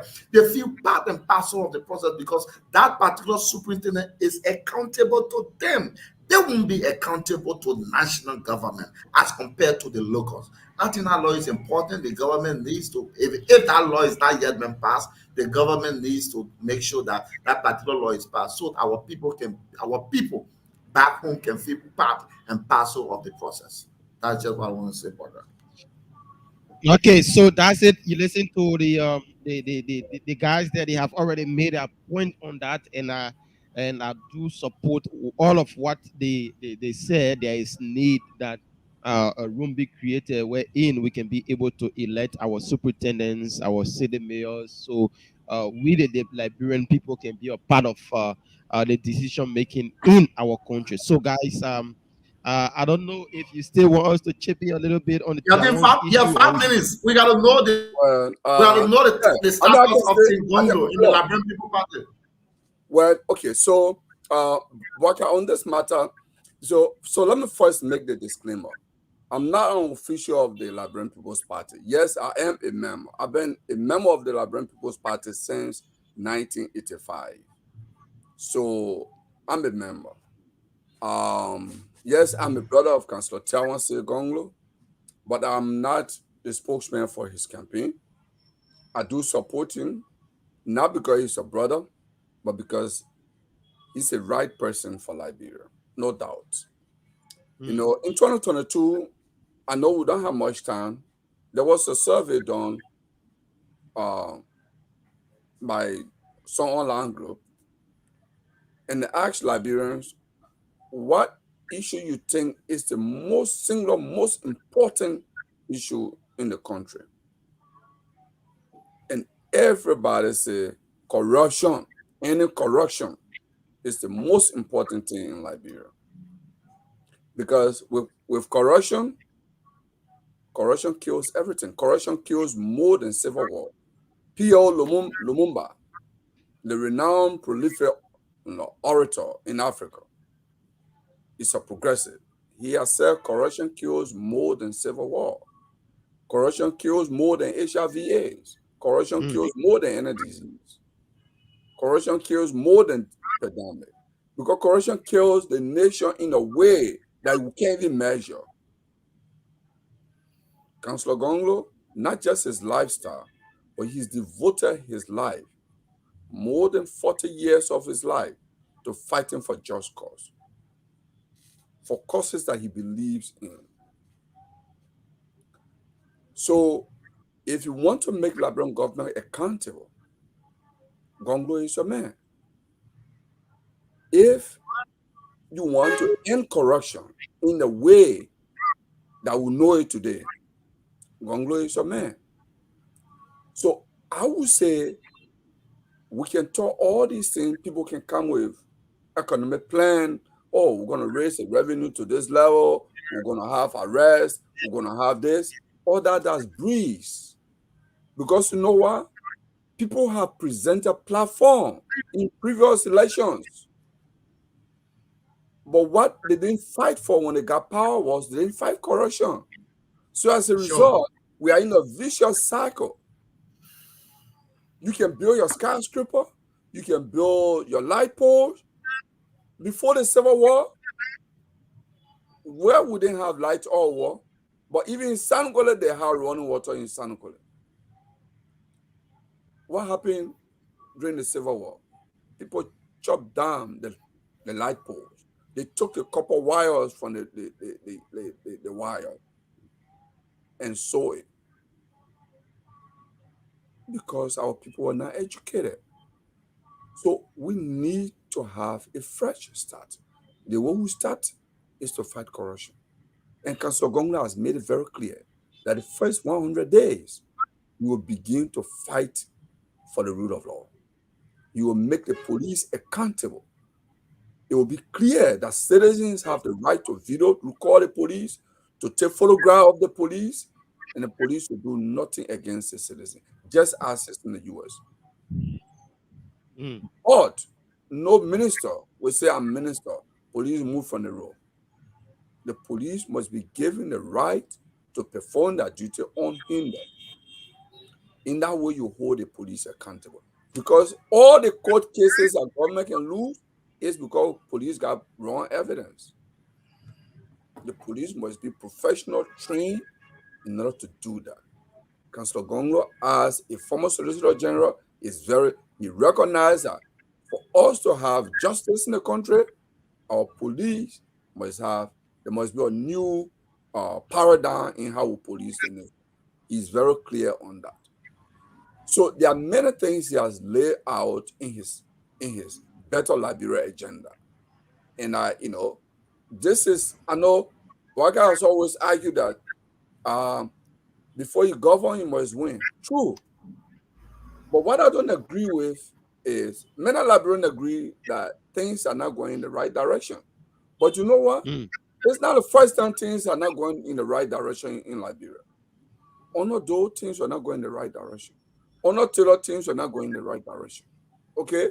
Even the second term of L.M. Johnson Sally, things are not heading in the right direction. If you look at the Central Bank record, under Ellen's second term, the government started borrowing already from the Nation Reserve. If you read the former finance minister, the last finance minister, Boy Makamara, he did an analysis. And I will end with that statement, but I will come to it later. The point what we haven't done is whenever we recognize that things are not going right, we'll go to the extreme. We'll go for the worst among the choices we have. When Liberians say, oh, Ellen, the hard time is getting too much, what did they do? They went for we are. Now, what they want to do, some Liberians say, oh, let's make this about popularity context. Whether the person is dying or the person is in his grave or we elect you.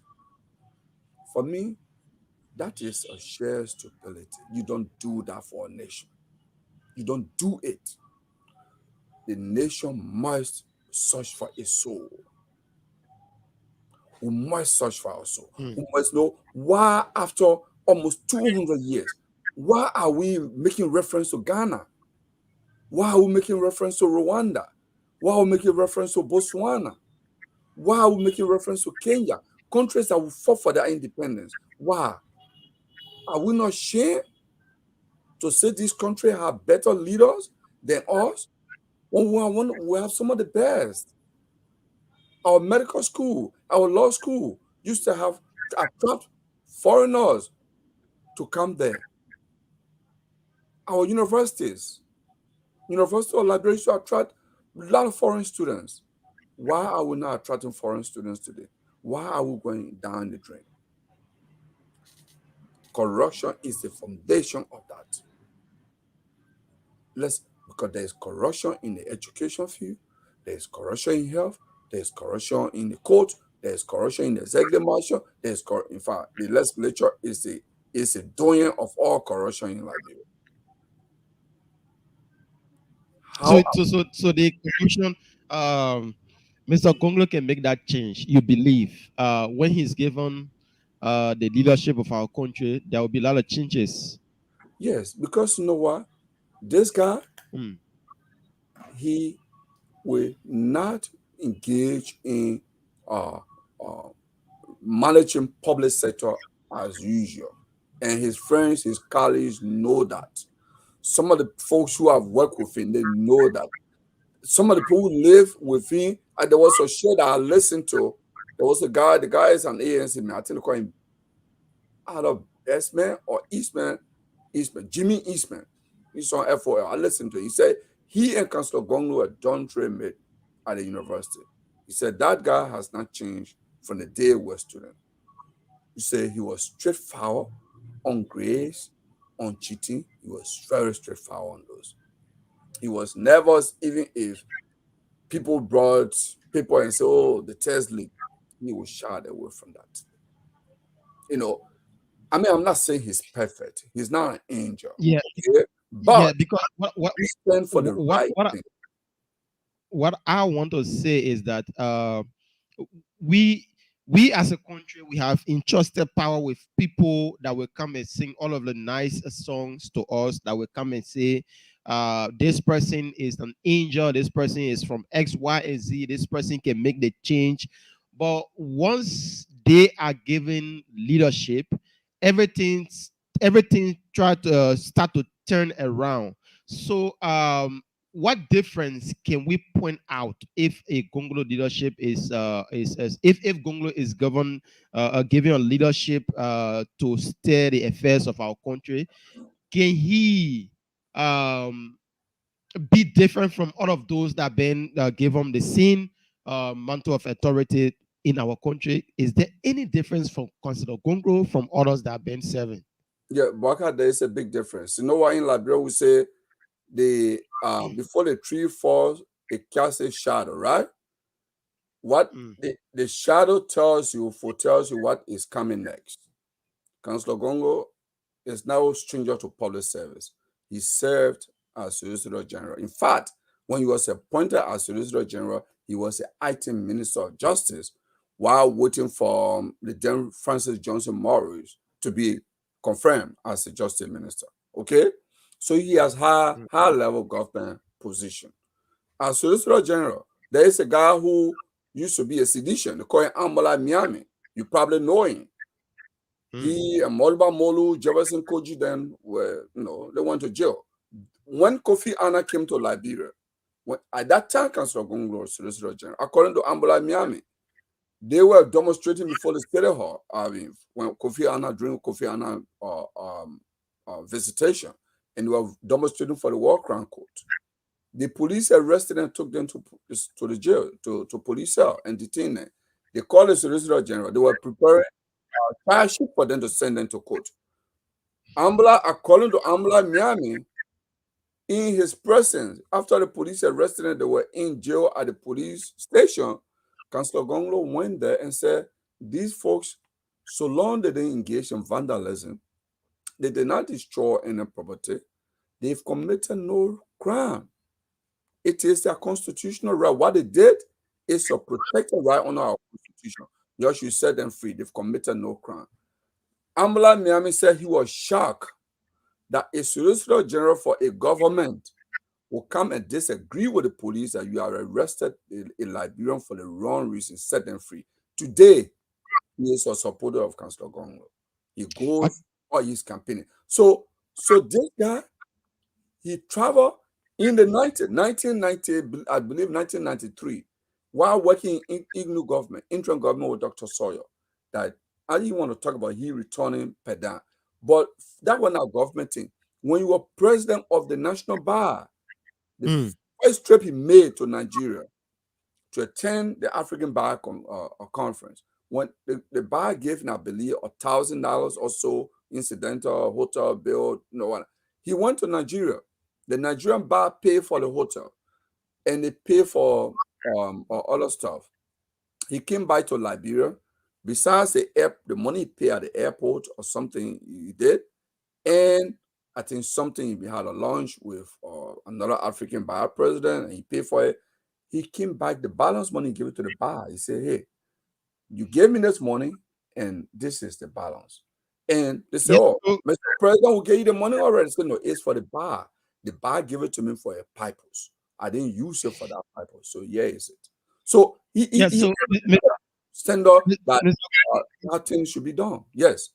Okay, Mr. Gondo, we will talk more about this on tomorrow. But what I think he can serve as a good justice minister if he's willing to support other people. Don't you think if he's given the justice ministry position, he could better serve that position than becoming a president of the Republic of Liberia? Because outlining all of the things that you just said, he has stood up for this, stood up for that, stood up for justice, SYZ. The justice minister position, he could serve under a better leadership and change the entire justice system. Let me stop you right there. On this very issue, I'll go back. Your leader, my Peking, Henry Costa, on this show, time without number, Henry Costa said he realized, rightfully so, that this country can be changed only for the presidency.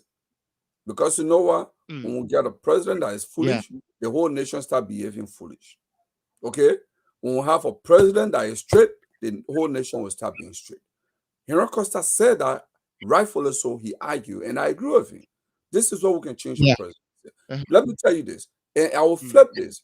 You have sympathy for Joseph Boakai. Can you say the same thing of Boakai, that he will be a good agriculture minister? Saying he boasts of being an agriculturalist? Would that be a good argument to make? Yes. So why not we flip the coin for Boakai to be, I think Joseph Boakai, he can be a good marketing manager for the agriculture sector, because he was marketing manager for LPNC before. Don't you think so, Boakai? That Joseph Boakai will be a good agriculture minister, saying that way he emphasizes?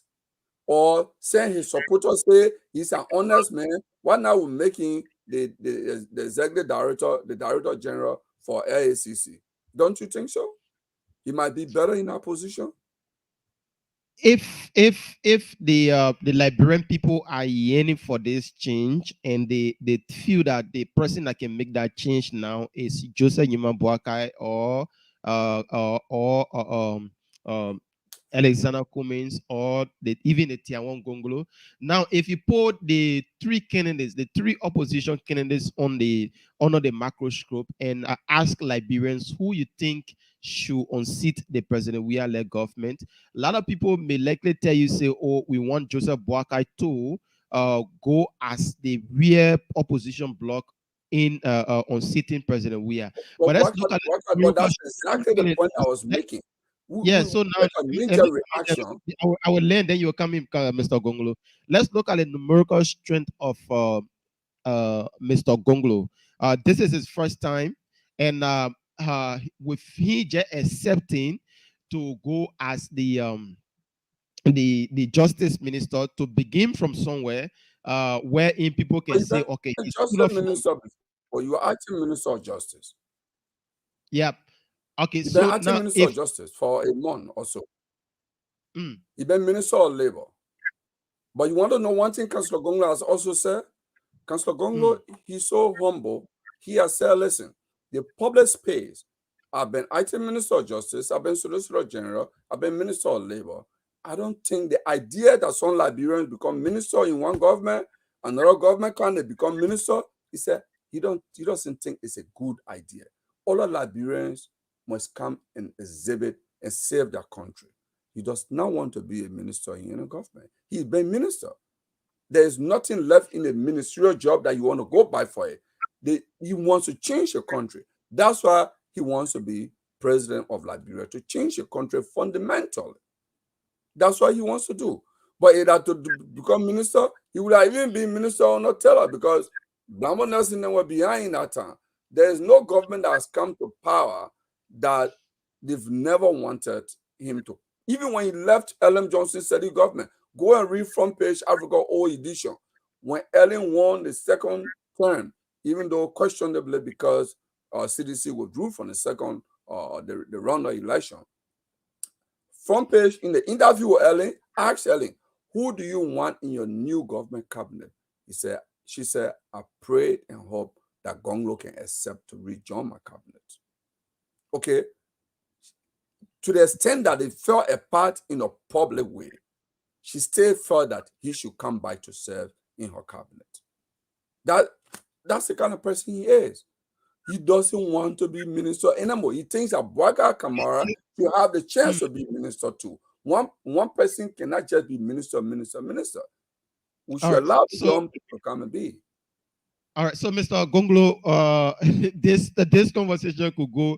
Yeah, but Boakai, let me end on this. I said I wanted to end on the statement from the former finance minister. Yeah, before you end, you end, but I think there should be before you come into the presidency, the vice presidency, there should be a way that you test your numerical strength on where your popularity lies, where can you get that number from to become a president or serve as a vice president, where somebody can nominate you to say, oh, because of this his political base, I can make him to be my vice presidential candidate.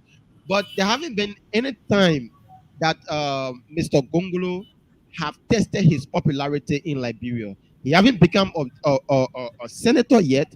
He haven't become a representative yet. None of any of all of what I've listed, he haven't become any.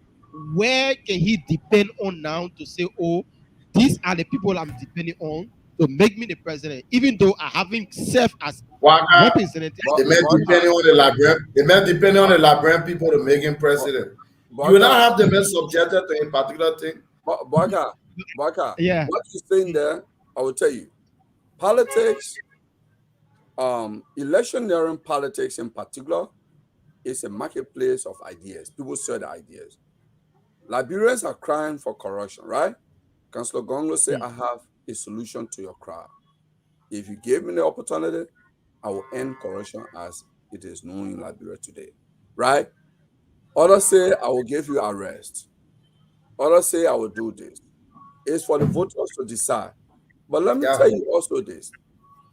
People who think that they have a lock box of vote lock in it and they will just open the box and it come, I would say they should leave room for disappointment. Okay? They should leave room for disappointment because you know what? This is not 2 + 2 = 4. Those of us who study quantitative subject will know mathematics is exact in most cases. In many cases, I should say, it's not it. Something could happen from now to October. It could shift the paradigm of the race dramatically. And as we speak, there are others who believe they can change the race. They are come to enter the race. Don't you believe that? There are people who believe that, look, they can be disrupted. They can come and disrupt the race now. And they're going to enter the race still. Watch out. Watch out. We hear a lot from sources that are close to international community. And I can tell you, people who are measuring the drapes and they think that they are already going to the mansion, something I just make comment on that our supporters post and say, I just laugh. Because we hear other things too that point to the contrary. Okay? And that's how far I can say. That point to the contrary. So I just hope that some people don't have breakdown after October 11. I just hope and pray that some people don't have who are taking loans, mortgaging their property, believing that they've already won. I just hope that on October 11, they are not running to court to make payment arrangement. I think Bwaka, you've not been fair to Councillor Tiawan Gonglo. Bwagala, the United Party man in disguise. Subjecting him to a particular arrangement. The name Councillor Gonglo has been urged, right? Has been urged in our nation's history as being one of those persons who have stood for uprightness and making sure that good governance and permeate our corridors in terms of from one government to another and stuff and whatever. He's been a staunch advocate for these kind of good attributes of good governance. And, he's qualified. He has proven beyond all reasonable doubt, and that he is fit. He can lead us as Liberians. He is fit to get to the presidency and stuff and what have you. But to have him subjected until the normal proves during October 10th that he cannot make it, then we can come up with some other analytical prescription analysis. Another prescriptions and stuff on it. Though by subjecting to justice ministry, being a justice minister and stuff, I think you've not been fair to the councillor. So let Councillor Gongo, like Big Brother Gonglo said, Councillor Gonglo is a good man, and we hope that he can make it to the runoff or become the next president of this country, because he has proven to be a person who understands the governance structure of our society. We hope and we wish him well. We wish him well. We wish him all of the best, and to make sure that he achieves that dream. I think Anglo Congo is one of those few species that we have in our country that stand for good governance and equal balance and gender sensitivity and so forth. So we wish him all of the best, and we will have continued discussions on this day to come, day to come. And invite other panelists that support their side and come and tell us, because this is what we're going to I'm going to be on the panel moving from now on until Henry say, "Big brother, your light is off, leave." But I'm going to. So you said you wanted to conclude on something, Big brother. I wanted to conclude on this. You know, there's something profound that the former finance minister, Boyma Kamara, said. He made an analysis. He may appear on Class Reloaded, he appeared on Spoon Show.